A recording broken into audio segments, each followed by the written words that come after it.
Love does not outlive legal paperwork. I have seen many women completely blindsided when divorce, death, and disappearing promises come knocking. They thought they had built their retirement together, and then all of a sudden it evaporates. What retirement plans survive real life? This isn't about pessimism, this is about preparation. Real life events don't ask if you're ready, if you have your own escape backup plan. Nobody's asking you that. The reality is, when you divorce, especially after 40, your assets do not divide evenly. That might be the intention, that might be what the courts say, but at the end of the day, things are not going to divide evenly, and you're not going to come out of it whole. Meaning, anytime a withdrawal for division is made from any of these pre-taxed accounts, you have got taxes and you have got penalties to pay on that. You have much fewer years to regain the traction that you've spent the last 20, 30 years building. So divorce after 40, it is not a reset, it is a redistribution. And it's a redistribution that is not equal to starting completely over, but it may feel like it. What you thought was shared often is not. If something is in their name, it may or may not be part of the marital assets to distribute. Your retirement accounts might be split. Let's just say, hypothetically, they are down the middle. You get 50, they get 50. Penalties, taxes, loss compounding, the years you spent gaining this traction, poof, gone. And starting over, getting going on your independent plan now that you're divorced, you've lost the benefit of many years ahead of you. It does not mean that you can't retire like you mean it, but it may look different than, well, obviously it's going to look different than what you had thought most of your life while you were married. You may have to address any shortfalls. So with fewer years, you've got a little bit more pressure to do things intently, with laser focus, and quickly. And quickly, I mean, you don't have time to sit around and lick your wounds and think, oh, I thought it was going to be forever. Sorry, young lady. It's not. It was not. I am so sorry, especially if your heart was broken in this. However, you got to get those big girl panties on and go and sit down with a financial advisor, a trusted friend.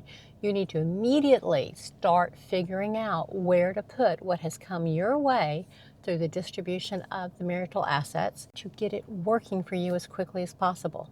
Life throws us many curveballs. Divorce is one. Widowhood is quite another.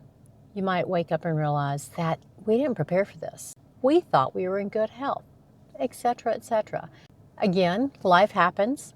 One of the things that any of you can do, whether you're married, in a long-term relationship, single and solo, and fabulously happy about it, you still need to go ahead and figure out who your payment on deaths are, who your beneficiaries are, what your will looks like, who's going to get what. And you should do all of that while you're still in great health and of right mind. Because if you approach the next point I'm about to discuss, which is you're diagnosed with an illness, things look a lot differently. You are not necessarily wanting to worry about your finances because you're busy trying to fight whatever it is to save your life.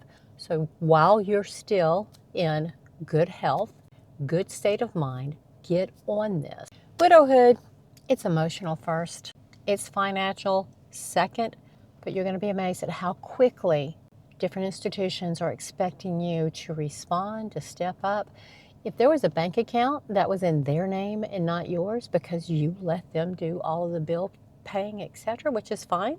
If you're not on that account, or if you're not payment on death, which is also known as POD, or the beneficiary, you're not going to be able to touch that money. And that's stress that you don't need at this point. Finances do not wait for you to grieve. They need your attention now. Get ahead of it before it happens. Accounts that you thought you were going to be able to dip into to be able to pay the mortgage or to get the health insurance or the final bills or the arrangements, the final arrangements, you may not have access to those. The minute the spouse passes, those accounts are frozen if you're not on them. It's a law. So Y'all need to sit down and make arrangements with your financial institutions for both of you to have joint access to everything in case you have to deal with a situation like this. And once you're widowed, you might be very surprised to learn that widow benefits from pensions and other retirement plans are not going to pay out to you as the widow what they were paying out to your spouse who passed. This is a shame, but it's the way they're figured. So if y'all are in a situation where one or both of you have pensions versus the more modern, I won't say the more modern, but the more recently developed retirement approaches, you need to sit down and figure out what the widow benefits look like, because you need to know what is going to be deposited for you to use after your spouse passes. Case in point, my mother's husband had a pension and they were doing very well on that pension. But when he passed, her widow benefits, $200 and some change. It was startling. We made it work. I mean, we were grateful for it, but it was not what we were expecting. So definitely check this out prior to any sort of final event. There may be some options for you guys to move the pension money into something you manage, so widow benefits are not part of the equation. Preparation of this sort, it's not disrespect to your partner, to your husband, to your wife. It is actually planning and trusting each other enough to be transparent and to do what's best for each other. Planning is not distrust. Planning is self-preservation for when you do have to face, God forbid, your partner has passed. You need to know so that after they're gone, you don't spend the next couple of months panicking because you have no idea where the finances are, where the documents are, what's coming in, what needs to go out, etc. All of this needs to be done before either one of you gets sick, and if it's a sudden passing, even more so to get yourselves motivated to do it today. Planning doesn't mean you expect loss. It means you respect yourselves enough to be ready. Now, I am speaking directly to the females out there, but gentlemen, it's the same situation for y'all. In you, gentlemen, or partners to whomever, y'all definitely love your partners enough to do all of this for them in advance of anything happening. They would do it for you, you need to do it for them. And after the end happens, whether it's planned or completely unexpected, prepared women make better decisions. They don't make panicked decisions. And this is because clarity removes the panic.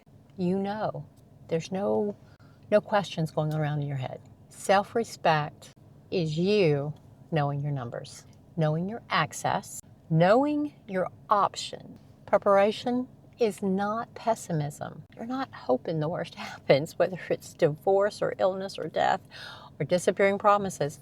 You are simply creating some self-protection. And it goes both ways. The goal isn't fear. The goal is steadiness, no matter what life brings. If this video has made you stop and think, motivated you to go have that conversation with your spouse or with your partner, fantastic. Keep coming back. This is a video in a 7-video series this week. I will put them all together and post them as one giant collection, but at the end of it, we're going to do a YouTube live. Bring your questions, bring your thoughts. I look forward to seeing you then.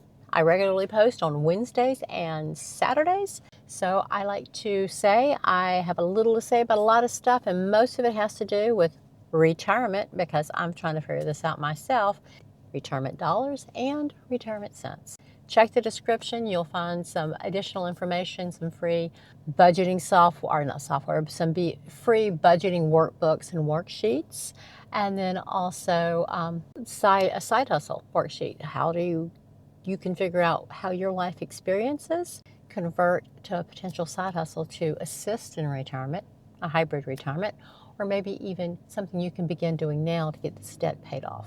Keep coming back. I'll see y'all soon. Stop recording.